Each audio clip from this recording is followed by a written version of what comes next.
Supreme Chancellor Obi-Wan Kenobi by Stone Freak. Chapter 16. Obi-Wan looks around the Chancellor's offices.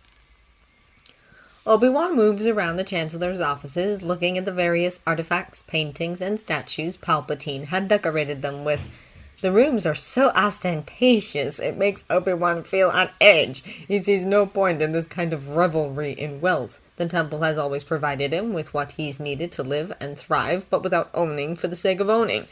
This sort of wasteful spending of money makes Obi-Wan deeply uncomfortable in a way he cannot properly articulate. He pushes the thoughts of the wasteful use of money aside and continues with his small investigation. He moves from room to room at a sedate pace without any fear or interruptions. Cody and his chosen troopers are still stationed right outside, as well as in the working office for the Chancellor's guards, and have taken upon themselves to provide him with some solitude. Really, Obi-Wan is very grateful for it. He's had more than enough of senators swinging by to offer their congratulations on his election. He knows they're really there to gain his favor. Of course, he's a Jedi Master elected into office to be a neutral party, so they are, as Anakin would put it, out of luck. Especially since many of them also seem to be gleaning for ideas for gifts in future hopes of gaining favor. He wonders how many of them realize that as a Jedi, Obi-Wan has very little need for material belongings. As he pauses and looks closer at some of the pieces, he feels a sense of unease wash over him.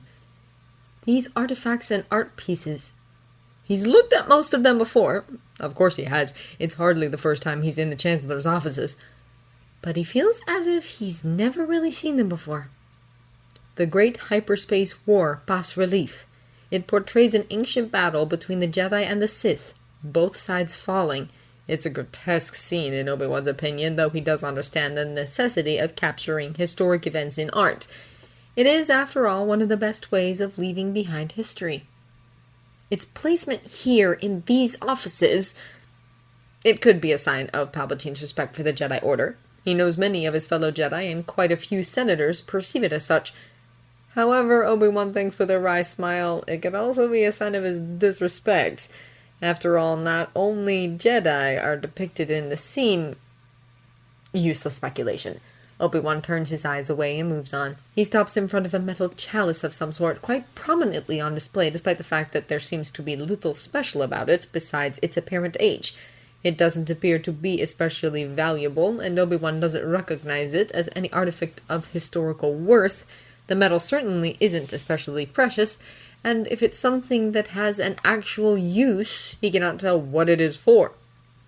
To have it placed the way it does denotes some form of significance. Perhaps it's a precious family heirloom? Obi-Wan reaches out and strokes the rounded body with his fingertips. It feels cold.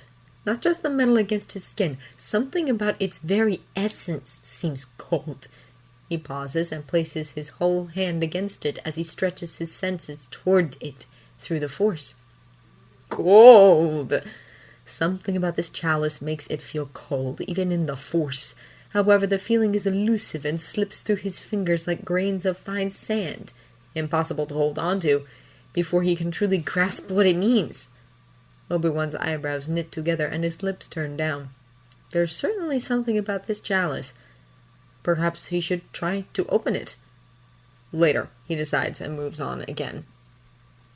He looks at the bronzinium statue in the small antechamber. Sistros of the four sages of Duarte.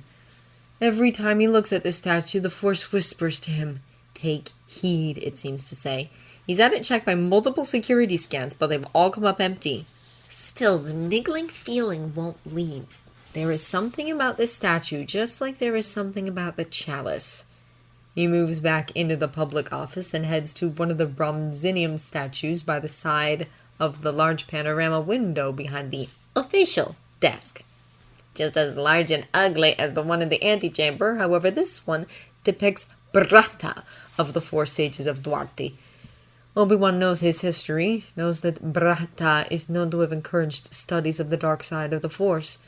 All the sages would be considered controversial figures these days, but Bratta in particular is perhaps not someone whose statue a Jedi would enjoy having in his office. Not to mention, her statue looks rather top-heavy. Obi-Wan wonders what would happen if he tipped it over on top of someone. How heavy is it? Even though one might think the statue of someone who encouraged dark side studies should be more concerning for a Jedi than that of someone mostly known for being selfish, there's nothing in the Force when he looks at Bratta's statue, not like there is when he looks at the one of Sistros just outside the door to the private offices. In fact, the other Sistros statue doesn't set off that reaction either, meaning that it isn't even about the person depicted, but something about the very statue itself. He sighs and drags a hand over his eyes. Perhaps he should ask for another Jedi to come and look at the objects. Perhaps he's already spent too much time around them and has been desensitized to them. He sighs again and sweeps his gaze over the rooms. He has his work cut out for him, even if he doesn't spend time looking at Palpatine's interior decoration choices. And yet something tells him that looking at it is still very much important. How very peculiar.